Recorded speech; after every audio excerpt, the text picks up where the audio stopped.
not the bombast. On the 26th of March, dynamic pricing, Baloch separatists, gravitas cuts out the clutter. Gravitas keeps calm when others scream. Gravitas brings news to life.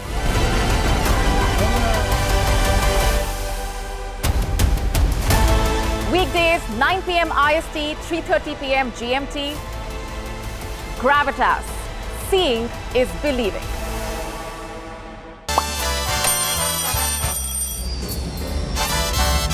Vielleicht nur als Imposant.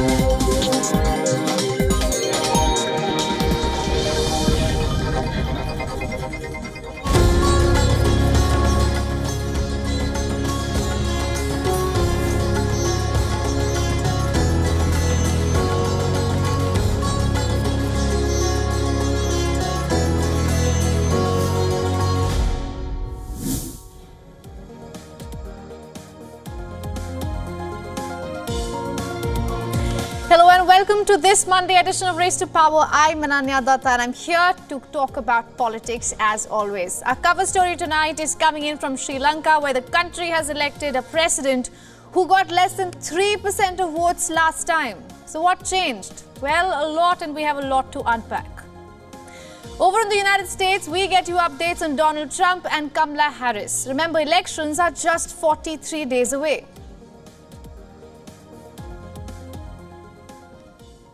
Alright, starting with Sri Lanka, where Anurakkumara Dissanayaka has been sworn in as the president of the island nation. It was a pivotal election that lived to the expectation of going down to the wire. Our correspondent Dasunia Thauda tells us what will happen next in Colombo. The resignation of Prime Minister Dinesh Gunawardena now paves the way for a caretaker cabinet along with a new Prime Minister to be appointed by President Anura Dissanayaka. According to party sources, these appointments are expected to be made towards some point of time tomorrow or even the day after. The people across the island are hopeful that President Anura Dissanayaka will deliver on his key campaign promises, which include the holding of a fresh election, which would be the general election, towards some point later this year. Stay with WION as we bring you the very latest. Reporting from Colombo, I'm Dasunia Thauda. Sri Lanka started a new chapter 2 years ago. If the fall of 17-year rule of Rajapaksas was the beginning, the Saturday election marked a climax. Anurakkumara Dissanayaka, a man mostly lingering on the outskirts of politics, has won the election. His party has run for every single poll since 1994. And lost. But Dissanayaka embodies the change Sri Lanka is craving for. So in the next 3 minutes, I'll talk about the past, present and future of Sri Lanka, but through the AKD lens. Anurakkumara Dissanayaka entered politics as a student. Not so much out of passion, but anger. The young Dissanayaka was upset with the state and the ruling class. He comes from a small farmer household whose roots are well sown in Sri Lanka's rural plight. A reflection of which we saw this election through his mother. She has been a homemaker all her life, far away from politics. But when it came to choosing the next leader, the elderly woman boarded an auto rickshaw and relied on her wooden stick. Dissanayaka's journey started with the student wing of the Janata Vimukti Peramuna in 1995. He managed to secure a parliamentary seat in 2000 and served as the Minister of Agriculture in the government of President Chandrika Bandaranaike between 2004 and 2005. In 2014, Dissanayaka was named leader of the JVP, and this momentum prompted him to run for president in 2019 against Gotabaya Rajapaksa. 2022 marked a turning point, a year Sri Lanka did not see coming. A protest that started over rising prices and scarcity of medicines morphed into a nationwide people's struggle movement. It was a headless movement of diverse actors. And this vacuum was filled by Dissanayake. He said things that he has been saying all along, but this time people listened. Dissanayake comes from a party that is widely known for its Marxist-Leninist origins. The word Marxist went beyond being an ideology and almost became Dissanayake's first name during elections. He's after all the first communist president of Sri Lanka. But the island country doesn't have time to squabble over differing ideologies. It has a bigger fish to fry, and that fish is the economy. One that was starved for 17 years and brought to its deathbed, only for it to be resurrected 2 years ago. The responsibility now shifts to Dissanayaka's shoulders to keep the economy away from free fall and also save the voters from further pain. His promises are in line with the demands of the 2022 protests.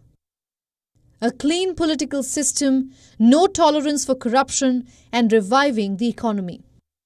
I am not a magician, I am an ordinary citizen. We have a deep understanding that we have got a challenging country. Our politics must be cleaner than this. Hailing from a tiny village in central Sri Lanka, son of a farm labourer and coming with little experience of national politics, Dissanayake has come a full circle. From criticising the president to becoming one. How he will bring reforms with just 3 seats in the 225-seat parliament is something that's worrying many. Bureau Report, WION, World is One. And to take this story further, we are being joined by Jehan Pereira, who is Executive Director of the National Peace Council of Sri Lanka. Mr. Pereira, thank you so much for joining us here on WION. It's been about a day since the election results. Do you sense any change in the mood of Colombo? And no, not at all. I think it has been very peaceful. It was peaceful before the election. It was peaceful during the election campaign. And that peacefulness actually continues. During the counting stage, there was a curfew declared by the government. I think it was out of an abundance of caution. But thereafter, there has been no tension at all in the country. It's very normal that at the present time. Mr. Pereira, the president has promised a slew of changes and reforms with just 3 seats in the parliament. How do you think those reforms seeing the light of the day? Well, we are confident that the new president will want to implement his promises. He has to implement his promises, but it will take some time because at the moment, he has no cabinet to implement his promises with. The first thing we are waiting for is to see how he distributes the portfolios among the members of his party. The problem for him is that he has only 3 parliamentarians in the 225-seat parliament, and he has to divide the portfolios among them, and that's what we are waiting to see at this time. Right. Do you see this, the winning of Dissanayake, as a new beginning for Sri Lanka? Yes, it is going to be a new beginning because this is the first time that a party that has actually tried to institute reform through revolution is now in power, and so therefore we know that this government is going to try and do things differently. The main challenge for the government at this time is to, of course, keep the economy on track, because coming from a leftist Marxist background, there is anxiety among the business community in particular about what the new government's policies will be. My own guess is that they will not try to change things too much at this time. What they will do at the beginning is to ensure that the corruption is controlled, because that was the main theme at this election. The main theme on which the JVP won was on the need for clean government. All right, Mr. Pereira, thank you so much for joining us here on WION and getting us your insights. All right, let's now shift focus to US politics.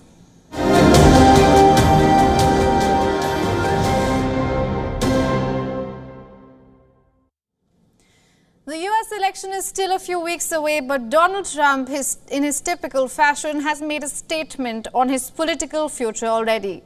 In an interview, the Republican leader said that he will not run for president again.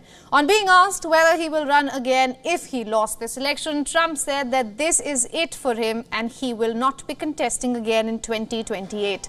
However, the former US president was also confident of emerging victorious in the November 5th polls. Trump's comments come after he refused to participate in another debate with Kamala Harris.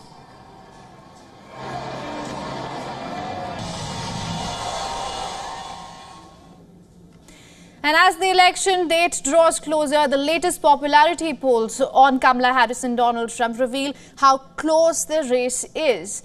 A poll by 538 ABC News national numbers show a slight 2% margin between the two leaders, Harris at 48.4% and Trump, of course, at 45.5%. The Democratic presidential nominee's lead has remained consistent since after the presidential debate. And with less than 2 months left for the US presidential elections, a report says that Vice President Kamala Harris is planning to roll out a new set of economic incentives for businesses.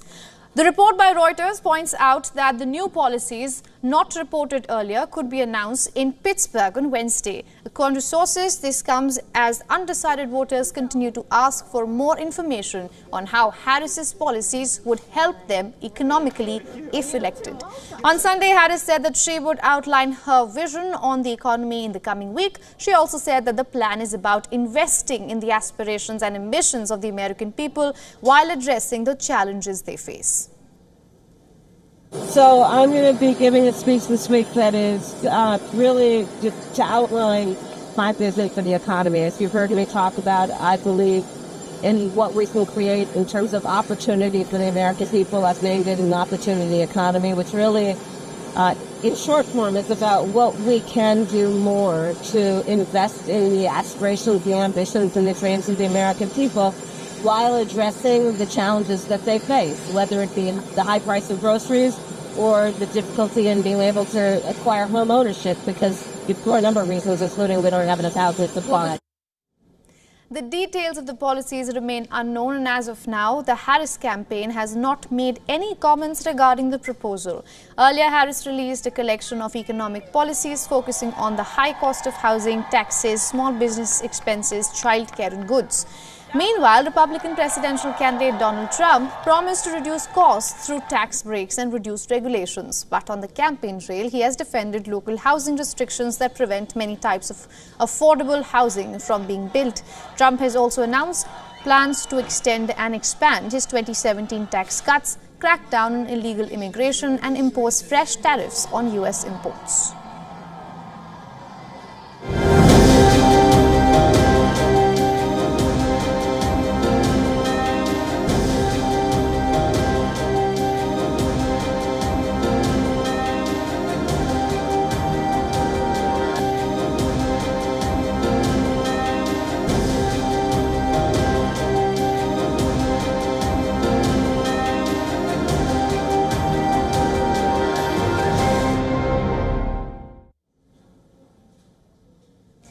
Let's now go across to India. Campaigning has come to a close for the second phase of voting in three-phased assembly elections in Jammu and Kashmir. On the campaign trail today was Congress leader Rahul Gandhi.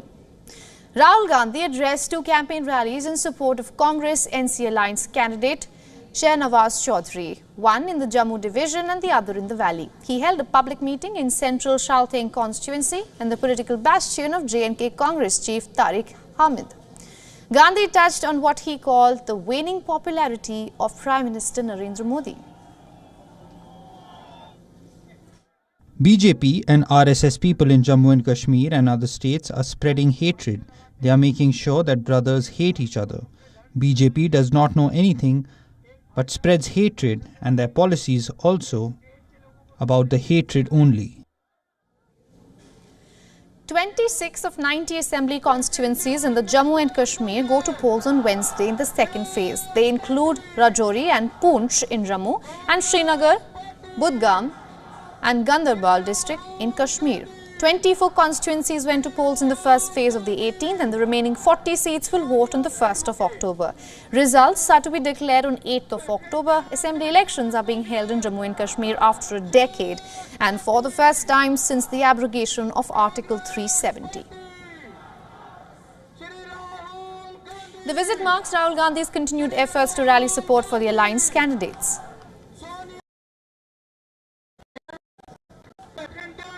Now, a special correspondent Idris Loan has a report.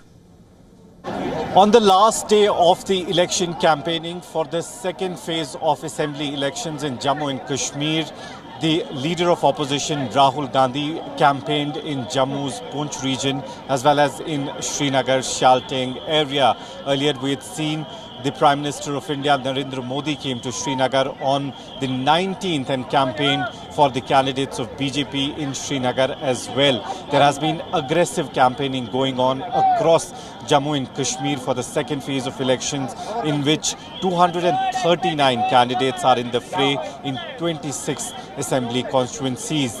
And it's going to be an interesting election with top leadership of all political parties in the fray, including the former Chief Minister of Jammu and Kashmir, Umar Abdullah, from Gandarbal as well as Budgam seat. With video journalist Firoz, Idris Loan for WION World is One. After months of political gridlock, France finally has a new government in place. With the deadline on 2025 budget approaching, the new lawmakers have their work cut out. Earlier in the day, French Prime Minister Michel Barnier held a breakfast meeting with the newly elected cabinet. The lawmakers hail from conservative and centrist parties of France, indicating a shift towards the right. And here's a look at the new political leaders who have assumed office in key ministries. For the crucial economy and finance, Barnier appointed Antoine Armand from Macron's Renaissance party. The budget ministry has been handed over to Laurent Saint-Martin, also from the same party. Bruno Rataillou is the interior minister. Jean-Noël Barrot of centre-right Democratic Movement Party is the foreign minister. Didier Migaud has become the new justice minister, and Annie Genevard, the agriculture minister. Barnier has called for a cohesive effort on part of the leaders and a willingness to find compromise. The newly formed government walks a tightrope as the left-leaning parties threaten a no-confidence motion as early as next month. It is early days of the new government, but here's what the French have to say about it. We can already see that Mr. Barnier took a little time to appoint his ministers, pretending to meet people from all political sides. While I believe that around 70% of ministers come from the Republicans, the party which finished fourth in the elections. So we see that he didn't necessarily listen to what we wanted to say. Emmanuel Macron did not necessarily hear the people's call, because the only left-wing minister is the Minister of Justice, while all the other big ministries are exclusively managed by ministers from the Republicans, the Democrats' ensemble. So, no, for the moment it has not been respected at all, given that there are really no ministers who come from the New Popular Front. Austria goes to historic parliamentary elections on the 29th of September, with the far-right Freedom Party, or FPO, poised to potentially form a government for the first time in post-war history. Opinion poll numbers for the far-right Freedom Party have ranged between 27 and 29.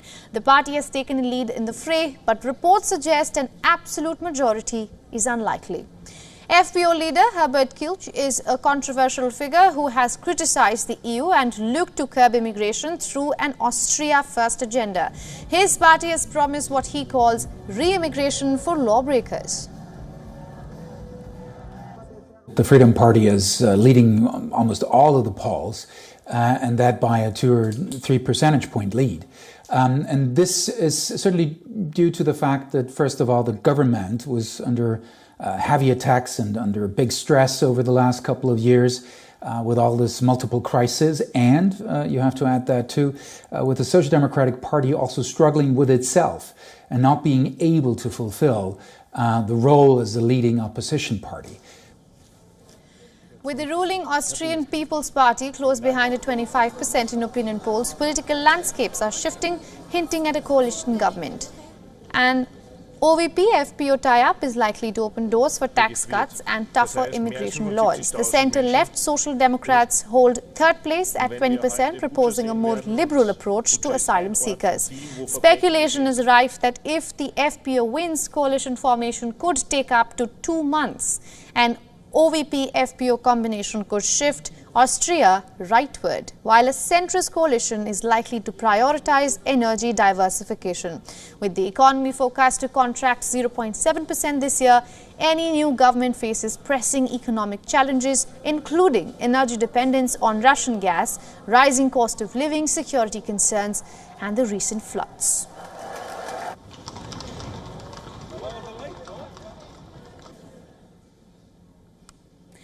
Let's now take a look at what else is making headlines in the world of elections and politics. Bolivia is at the brink of a civil war-like situation, and at the center of this is a clash. It's a former leader and the incumbent president. Supporters of current Bolivian president Luis Arce and his mentor turned rival Evo Morales clashed earlier today. Both sides threw stones at each other and wielded sticks. The unrest began last week after Morales rallied his supporters to march against his successor in office. But President Arce has warned Morales that he will not allow a civil war in the country.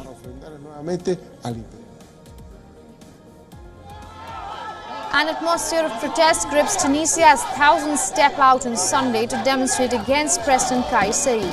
The protesters have accused Saied of establishing an authoritarian rule after the incumbent cracked down on opposition dissent in an attempt to stifle competition ahead of the presidential polls.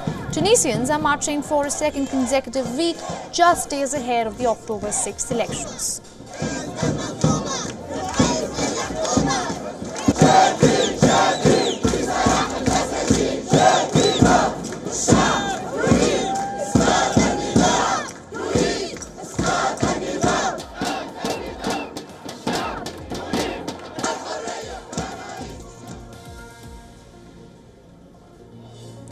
And we continue with the story of protests with visuals of simmering political turmoil coming from Tanzania. Police has arrested the country's key opposition leader.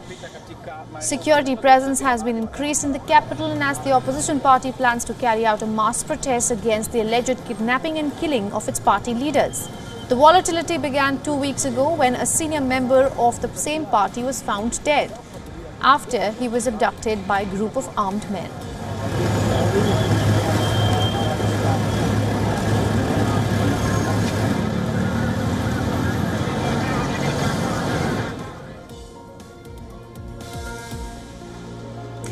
And with that, we're wrapping up this edition of Race to Power. Thanks for watching with me, Ananya Datta. Goodbye.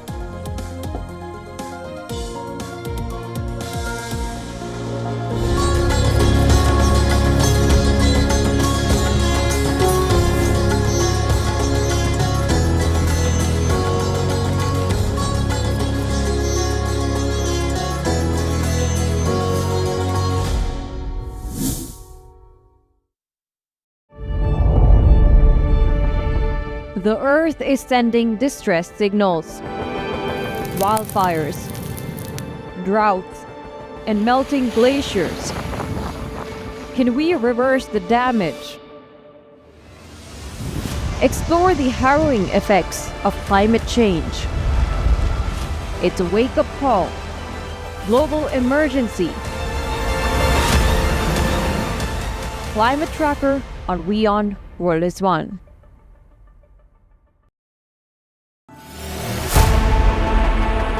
Know more, understand better, think ahead. Hello and a very warm welcome. You are watching Gravitas with me, Molly Gambhir.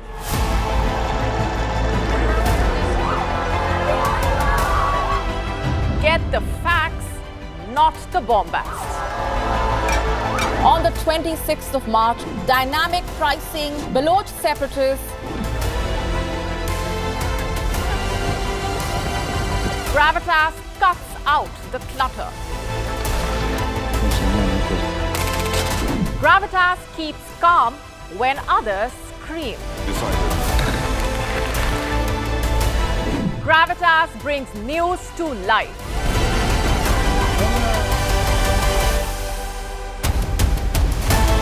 Weekdays, 9 p.m. IST, 3:30 p.m. GMT. Gravitas. Seeing is believing.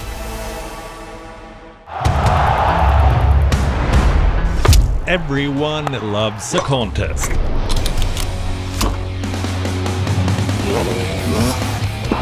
But sport isn't just about victory and defeat. When the GOATs in sport speak, you hear it first on WION. You have to play good cricket over a period of time. I actually pushed myself right out of the damn tournament. We go beyond the stats. Our stories are quoted the world over. At WION, sport is part of our DNA.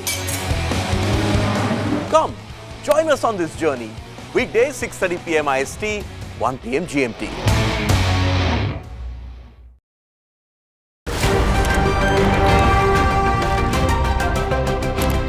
Ready to dive into your daily dose of news? Bringing you what's trending in the West and all that's setting trends in the East. And all of this served up with a side of insightful banter. We don't just bring you the latest stories.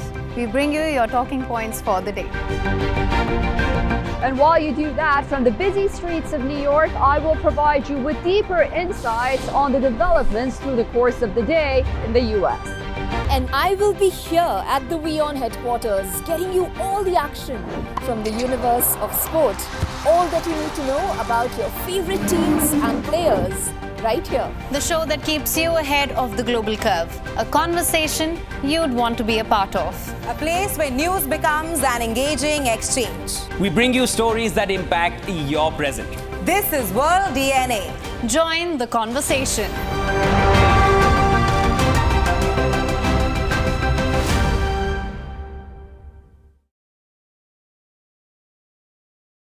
WION Health Resort is unique, the only one of its kind.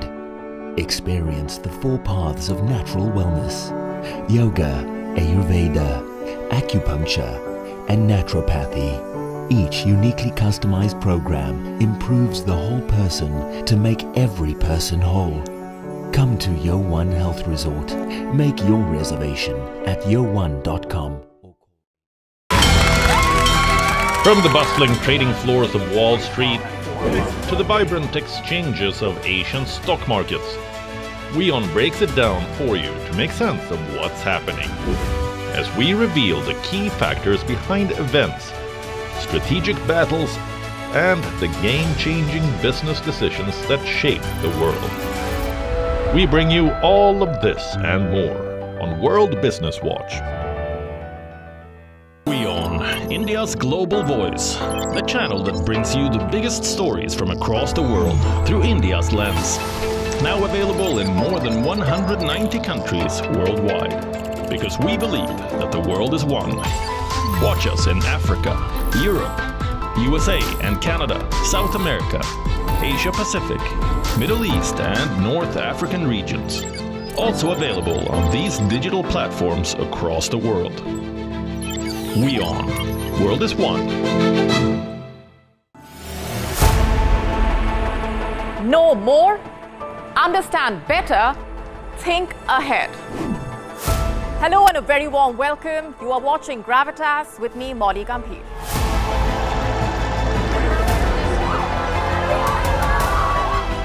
Get the facts, not the bombast. On the 26th of March, dynamic pricing, Baloch separatists, gravitas cuts out the clutter. Gravitas keeps calm when others scream. Gravitas Gravitas brings news to life.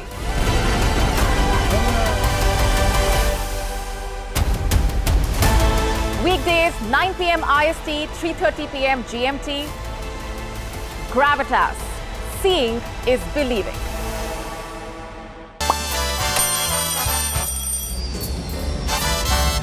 Vielleicht nur